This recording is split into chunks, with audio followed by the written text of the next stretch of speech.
Ички сындын жогору атагынын бирөө даанышман болгон. Даанышманды мудрец деп которгон.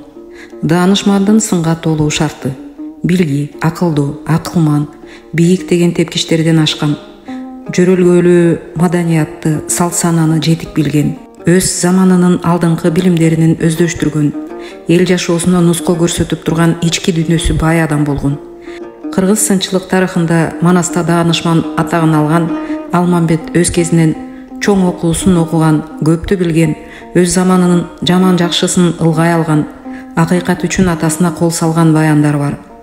Ал Манас сабында дайынсыз кепти айтчу эмес, даанышман алма төрөм деп кыргыз эли даанышман атагы менен сыйлаганы баяндалган. Ал азыркы замандын даанышманы Чыңгыз Айтматов болду десек, даанышмандык сынга толот. Айтматов жөрөлгөлүү, эс акылды замандын ой салуусуна айкаштырып алсак, обон аркылуу адамдын ички дүйнөсүн таануу, эмики жер шарынын экологиялык көйгөйүнө, адам болуу улуу темага көркөм ой менен кайрылып, айткан сөздөрү кыргызга гана эмес, дүйнөгө эм болуп, дүйнөлүк ойчул аталды.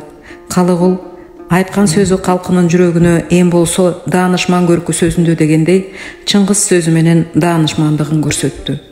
Кармыштегин Макелек Өмүрбай уулу. Кыргыз сынчылык жана көчөт маданияты.